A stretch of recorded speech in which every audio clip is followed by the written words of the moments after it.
The seeds for this morning's reflection come from two main sources. The first and most obvious was my reactions and feelings and dealing with how I felt when Donald Trump was elected president again. In the weeks that followed, I felt many things. Surprise would probably be the most easy word, but I think in there was shock, disbelief at what was happening, not just the election, but what happened right after. And people were still supporting him. People I love. Speak up? Oh, speak up, gotcha. That was a woo woo. Okay. I was like, yeah, I'm right in the mic. But I was so upset, I actually started turning off social media and started looking for ways to distract myself. One of the ways I distracted myself was with humor. I don't know if y'all remember Jeff Foxworthy. Yeah.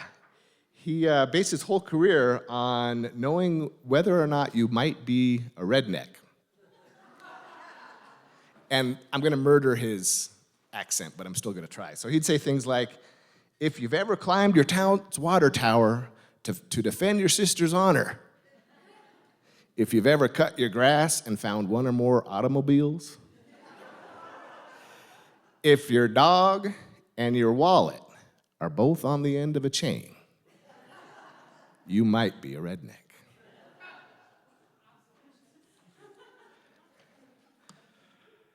Part of what made it work was he had that accent, and he obviously considered himself a redneck and loved all of it. But my humor was not quite so fun. I found myself kind of feeling bitter and writing signs that you might be a Nazi. I started with, if the white supremacists all voted the same way you did, if you've ever blamed a war on the country that was invaded,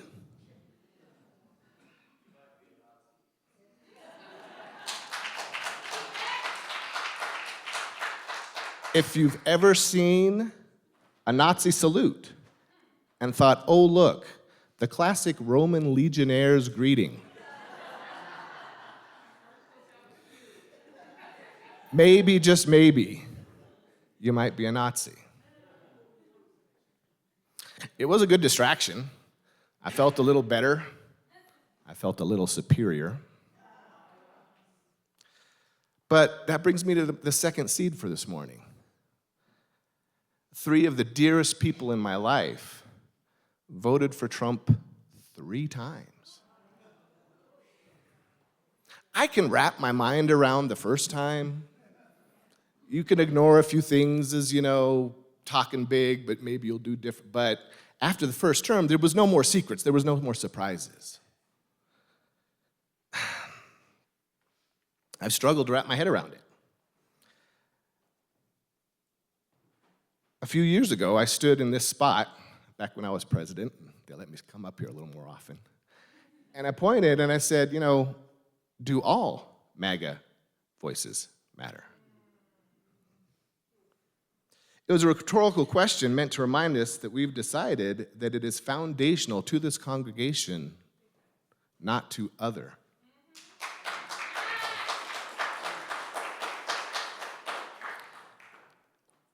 I don't have answers today. Not that satisfy me and probably won't satisfy you either. Instead, I've got partially answered questions, and the questions still remain. I'm trying to understand my beloved people, and I'm trying to understand how to reach them. Slogans, shouting, zingers, telling them Nazi jokes, that's not going to reach my beloveds. And it's not going to accomplish the ends that I hope to seek. I do march, I hold signs, I stand up, I'm counted in the public arena. That works. I don't know if I change any minds, but that is the thing in the public arena. In the private arena, in the circle of love with my beloveds, that doesn't get me where I'm trying to go.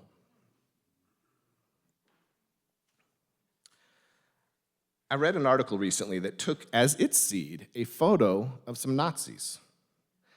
They were captured during downtime, hanging out as friends. I think they were enjoying some ice cream together. The difficult point that this article successfully made was that they were only monsters when they were working at the concentration camp. The rest of the time, they were people that loved each other, had kids.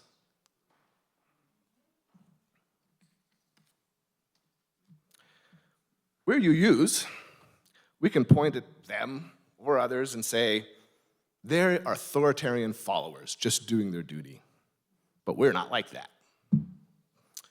We follow reason, evidence, not authorities. But I think when we say that, we overlook our own authoritarian tendencies.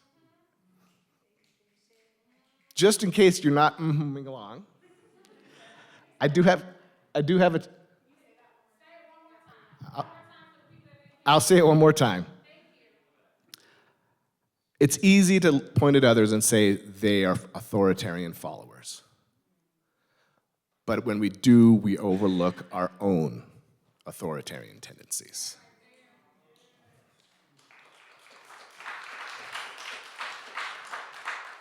I had a little, I'm still going to do, I've got an example to just, in case you're, because we're all human, we're like, yeah, but not really. We know it here. Yeah, I have authoritarian tendencies, but in our heart of hearts, I'm pretty good. So, here's this challenge. Just in case we're still thinking we're different and immune to the authoritarian impulse. By a show of hands, who got the COVID vaccine? The vaccine against COVID-19? Okay. Now I imagine, if you're like, okay, keep your hands up. This is, if you can. If you have to do this, that's fine. If you got the vaccine because of the scientific evidence, keep raising your hand. If you got the vaccine because authority told you, go ahead and drop your hands. Okay. Can you feel there's a little gotcha coming, so keep raising your hands. All right, so the evidence. Your hand is up because you decided it based on the evidence. Okay, how many of you with your hand still up know what was new and novel about the COVID vaccine? Yeah, oh, you're right, but I'm gonna keep asking questions until most of the hands are down, and then I'll confirm that you actually know the answer. All right, so you know what was new and novel. Okay, and then if your hand's still up, I'm gonna start calling you, so be pretty sure.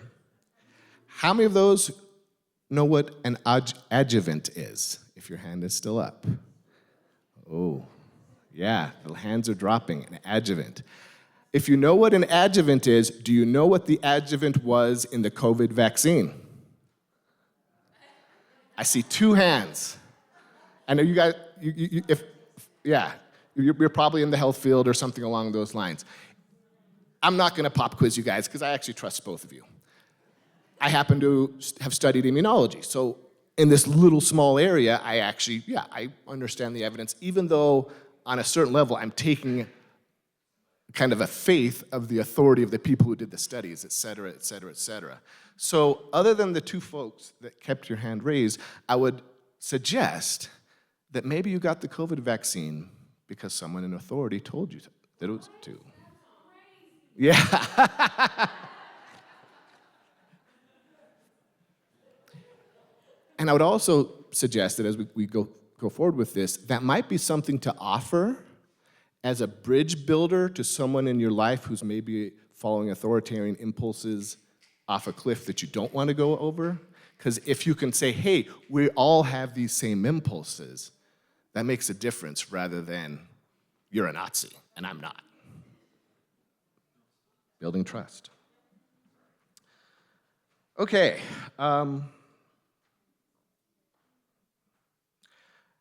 Before we go any further, as I'm thinking about my beloveds, I'm fortunate in that, and this comes from a little conversation I had with Betsy before just this morning, none of the people that I hold dear take joy in the suffering that's been happening these last months.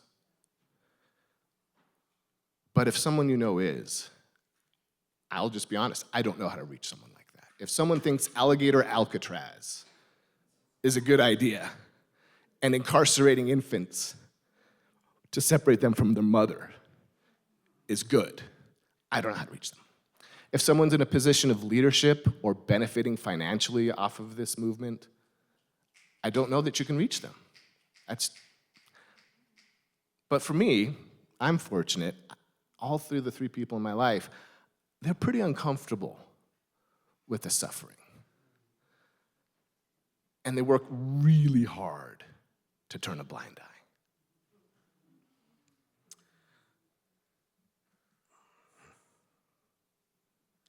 I've got more jokes here. I don't know if I want to tell them. Yeah. I might come back to the jokes. So the other common thread is, like so many of those who voted for Trump, my beloveds are Christians who have made Jesus their Lord and Savior. And that's big part of what baffles me and breaks my heart is how does someone who is aiming to follow Jesus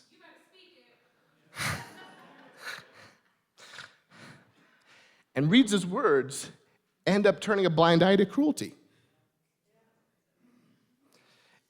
Jesus' words completely undo everything that this movement stands for. Personal enrichment, mistreating the strangers among us, the poor. I can't claim full understanding, but I was raised in a Christian home and church and summer camps and a private Christian high school and youth groups.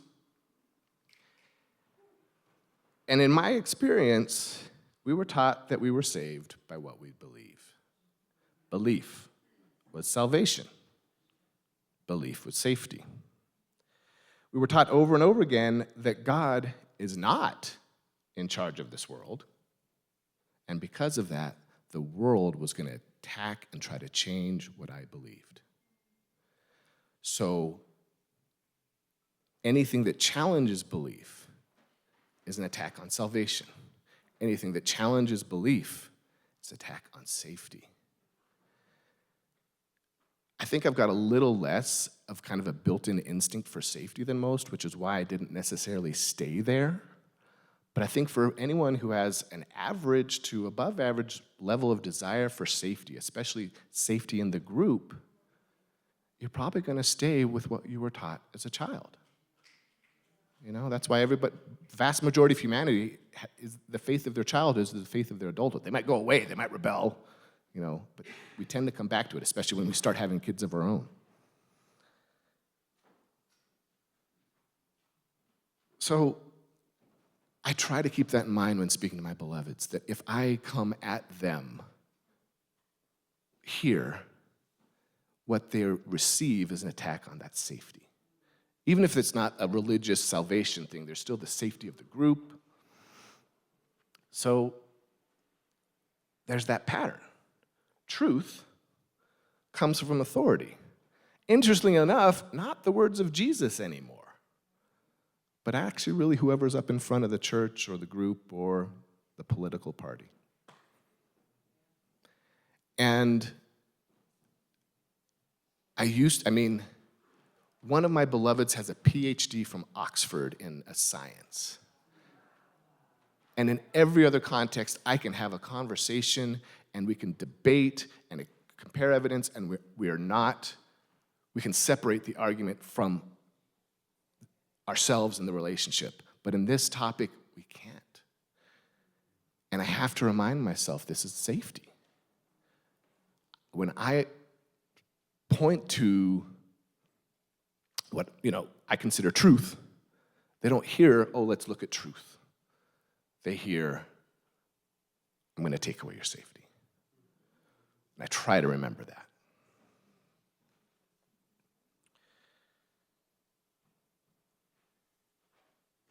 I've read some things that give me a little bit of comfort around this. It says that this is actually really normal. People experiencing cognitive dissonance tend to come out of it with a firmer attachment to their previous position. That's how humans are. The best example is when doomsday cults set a time and date. They don't generally do that because it's a pretty bad idea if you're in a doomsday cult. But the leaders, they get into it and they do it. It's going to happen tomorrow. Tomorrow comes and goes. Maybe the leader disappears. And it doesn't matter. The people who are there, the vast majority become more entrenched in that belief system because they want to be safe. They want to stay safe. This is the normal human condition. I still think in the public arena, it's important we keep speaking the truth to the best of our ability, stand up and be heard as voices against hate, support the Constitution and the rule of law rather than the rule of an authoritarian individual. In private conversations with my loved ones, I aim for connection and try to focus on some kind of shared seeking for truth. I don't know that I'm achieving this, but I can say that the conversation continues. It hasn't ended. This is a big, big topic, and I've got three relationships. I can imagine there's hundreds in this congregation, and each relationship is different. My three, one's a QAnon aficionado, which I don't know what to do with that. Another's kind of more like the Joe Rogan bro, just kind of listening to everything, but really yeah. And another's got a PhD from Oxford. But every conversation is different. Every relationship is different. There's not one solution. But I think, and again, I'm not quoting my sources, but I've read a lot about this, and one of the things I've read is that, and that I've been trying, is that you can't just be a one-note conversation. All the things you send can't just be, here's this terrible thing that happened, or whatever it has. There's like the ideal ratio is 5 to 7, just connecting things. Hey, we're both into fishing. Let's talk about fishing 5 or 7 times. And then once every 5 or 7 times, what do you think about this whitewashing thing happening with history? I'll read that later. But that's okay, there's still a buzz. That little cognitive dissonance, I think, still on goes.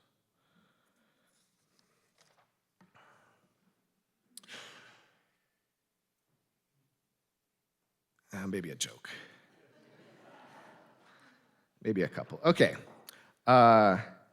If you think annexing other countries is a pretty neat idea,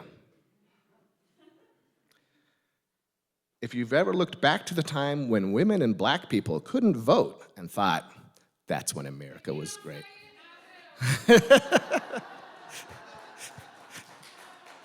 If you've ever thought that was when America was great, and this one's so bitter for me. If you believe that drag queens are the threat to our children, but ignore the hundreds of soccer coaches, priests, youth pastors, head pastors, and others who seek out a position of trust and authority,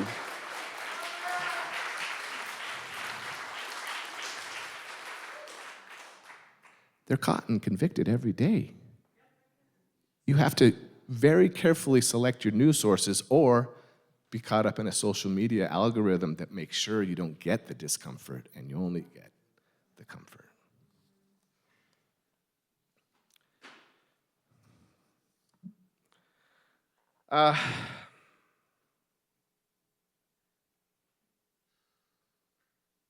So I offer that small buzz of things my beloveds generally refuse to look at once in a while. It's possible that when they're ready, maybe because Trump starts melting down over Epstein, I don't know, or something else that I have no control over happens, I'm ready for that conversation when they are. But it has been an exercise, almost a spiritual exercise that I don't particularly like and engage in very much, in embracing just how powerless I actually am to effect change that I would like to see here. It's maybe even an exercise in humility. I work really hard to hide it, but humility is a struggle for me. And I think when I look at my UU brothers, sisters, and siblings, that's kind of a common thing. We don't necessarily approach each other in the world with a ton of humility, as far as I can tell. But this might be an area where we can take that challenge on. There's no huge win here. For me, there's a lot of feeling stuck, and I'm going to say it again, bitterly stuck. But love tells me to wait, to listen more, and it's really hard, but to be right less and to be righteous less within that circle with my beloveds. Love tells me to wait, to listen more, and be right and righteous less.